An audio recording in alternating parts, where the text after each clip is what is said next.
ஒரு கொலை, அதுவும் பட்ட பகல்ல மார்ச் மாதம் 2012 நடந்தது. கொலை செய்யப்பட்ட ஆளும் சாதாரணமான ஆள் கிடையாது, ஒரு முக்கியமான விஐபியோட தம்பி.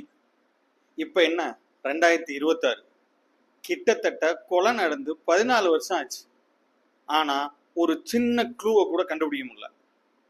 இதுதான் அந்த மர்டருக்கு பின்னாடி இருக்க லாஜிக்.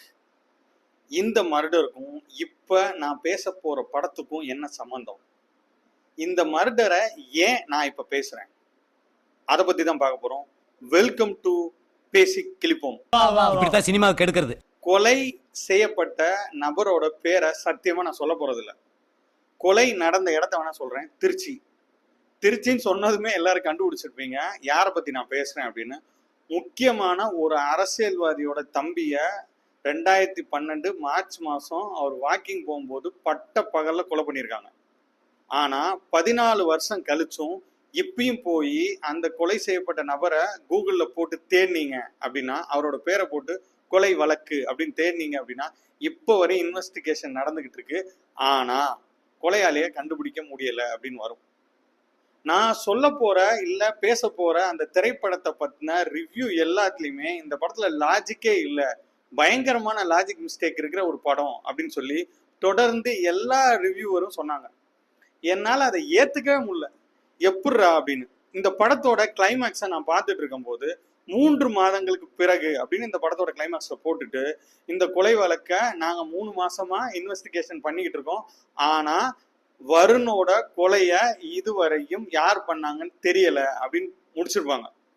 இது பார்க்கும்போது படம் பார்க்குற எல்லாத்துக்குமே அது எப்பட்றா அப்படின்னு தோணும். அவங்க எல்லாத்துக்குமே நான் சொல்கிற முக்கியமான இன்ஃபர்மேஷன் என்னன்னா, நான் முதல்லயே சொன்னேன், அந்த திருச்சியில் மார்ச் மாதம் 2012 நடந்த அந்த கொலையை போய் கூகுளில் தேடுங்க. போலீஸ் இன்வெஸ்டிகேஷன் பண்ணி அதுக்கப்புறம் அது சிபிசிஐடிக்கு மாற்றி அதுக்கப்புறம் சிபிஐக்கு மாற்றி இப்போ மறுபடியும் அதுக்குன்னு ஒரு தனி படை அமைச்சு தேடிட்டு இருக்காங்க.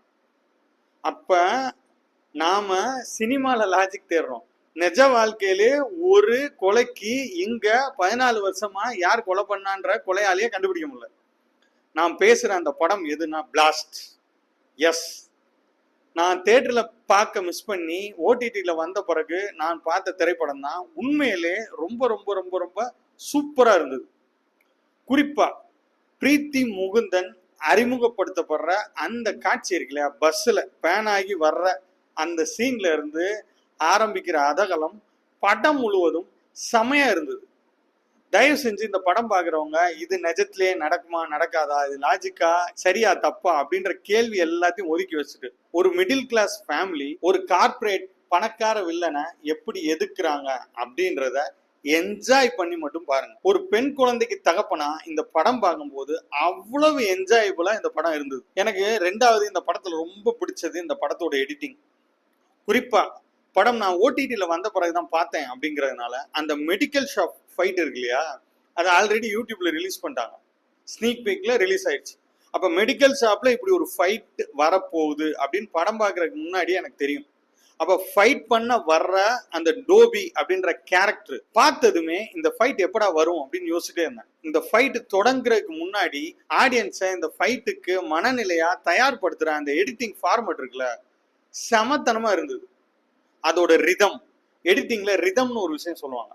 அந்த ரிதம் அவங்க ஃபர்ஸ்ட் அந்த மெடிக்கல் ஷாப்ல போய் அவங்கிட்ட அந்த மருந்தை வாங்கிட்டு வா அப்படின்னு வில்லனோட அடியாளான ஒருத்தன் சொல்லும் போது அந்த கத்தியை கொடுக்குறான்ல, அந்த இடத்துல இருந்து அந்த எடிட்டிங்கோட ரிதம் ஸ்டார்ட் ஆகும். இங்க கத்தி, அங்க சடை, இங்க ஒரு யமகா, அங்க ஒரு ஹோண்டா ஆக்டிவா மாதிரி ஒரு வண்டி அப்படின்னு ஸ்டார்ட் ஆகுற அந்த எடிட்டிங்கோட ரிதம் இருக்குல்ல, செம.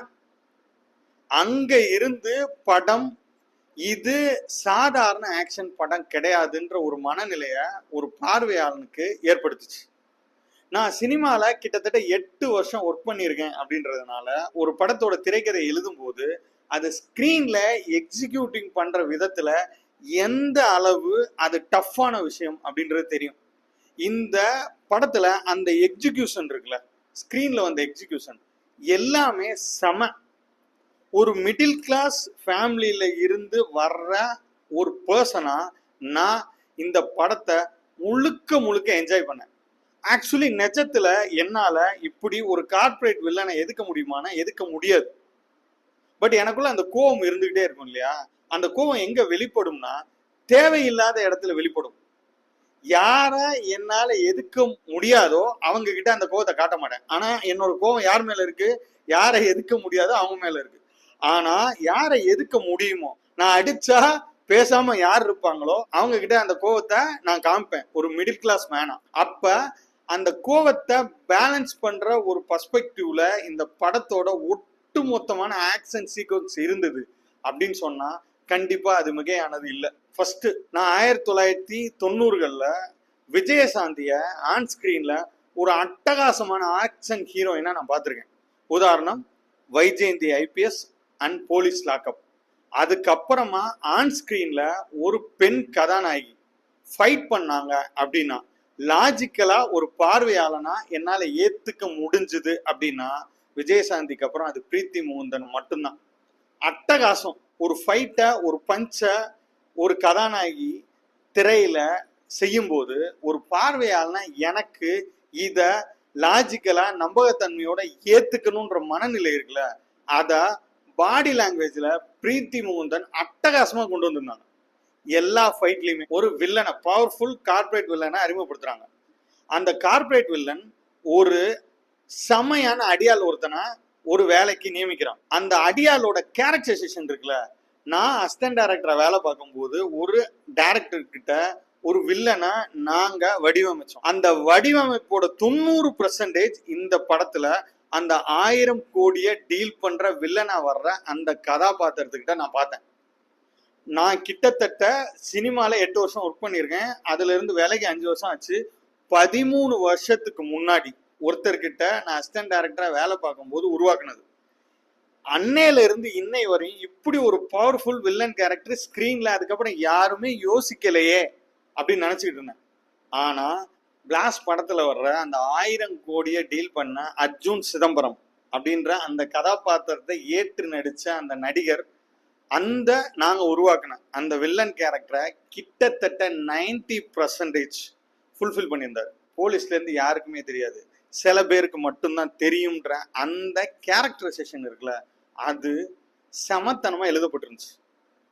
இன்னொன்னு, அப்படி ஒரு பவர்ஃபுல் வில்லனை ஸ்கிரீன் பிளேல உருவாக்குன பிறகு ஹீரோ மட்டுமே போய் அவரை அடிச்சு துவம்சம் பண்றாருன்ற காலகாலமா இருக்கிற கேனத்தனமான ஸ்கிரீன் பிளேல இருந்து விலகி ஒட்டுமொத்த குடும்பமும் சேர்ந்து ஒரு பவர்ஃபுல் வில்லனை அடிச்சு துவம்சம் பண்ணுது அப்படின்னு வச்சிருந்த அந்த சீன் கொடுத்த கூஸ்பம்ப் இருக்கு இல்லையா, ஒரு அசிஸ்டன்ட் டைரக்டரா, ஒரு அசிஸ்டன்ட் கேமராமேனா, ஒரு சினிமா ரசிகனா எனக்கு திரையில அதை பார்க்கும்போது அப்படி ஒரு சாட்டிஸ்ஃபேக்ஷன். இந்த ரிவ்யூவர்ஸ் எல்லாரும் சொல்ற அந்த லாஜிக் மிஸ்டேக் அப்படின்ற விஷயம் எந்த இடத்துலையும், இந்த மாதிரி திருச்சி மாதிரி ஒரு இடத்துல ஒரு பப்ளிக் பிளேஸ்ல ஒரு முக்கியமான விஐபியோட தம்பியை கொலை பண்ண பிறகு அதை கண்டுபிடிக்க முடியாத ஒரு பொதுமக்கள் பர்ஸ்பெக்டிவ்ல இருந்து பார்க்குற எனக்கு இந்த லாஜிக் மிஸ்டேக்லாம் சத்தியமா ஒண்ணுமே கிடையாது. 100% பிளாஸ்ட் படத்தை குறை சொல்ற ரிவ்யூவர் எல்லாத்துக்கும் நான் சொல்ற ஒரு முக்கியமான விஷயம் என்ன அப்படின்னா,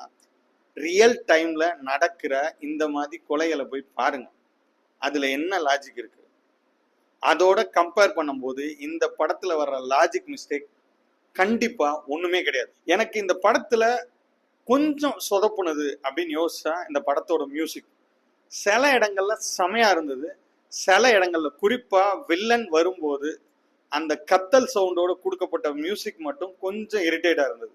மற்றபடி இந்த படத்துல நான் ரசிச்ச முதல் விஷயம் இந்த படத்தோட எடிட்டிங். அதுவும் குறிப்பா ஏற்கனவே சொல்ல மாதிரி அந்த மெடிக்கல் ஷாப் ஃபைட்டுக்கு முன்னாடி வர்ற அந்த எடிட்டிங் பேட்டர்னோட ரிதத்தை படம் முழுவதும் பல்வேறு இடங்கள்ல இவங்க கனெக்ட் பண்ணியிருந்த விதமாகட்டும், இவங்க ஃபைட் சீக்வன்ஸை எடுத்த விதமாகட்டும், எல்லாத்துக்கும் மேல அர்ஜுன் மாதிரி ஒரு அட்டகாசமான ஆக்ஷன் ஹீரோ இந்த படத்தோட கதையை புரிஞ்சுட்டு விலகி நின்று தன் மகளா நடிச்ச பிரீத்தி முகுந்தனுக்கான ஆக்ஷன் சீக்வன்ஸுக்கு அவர் வழிவிட்ட விதமாகட்டும், எல்லாமே one of the top notch. மற்றபடி இந்த லாஜிக் கீஜிக் எல்லாத்தையும் தூக்கி போட்டுட்டு ஒரு மிடில் கிளாஸ் பர்ஸ்பெக்டிவ்ல இருந்து என்ஜாய் பண்ணி இந்த படத்தை பாருங்க அப்படின்னு வலுவா பரிந்துரைக்கிறேன். இந்த வீடியோ உங்களுக்கு பிடிச்சிருந்தா subscribe, share, comment and like.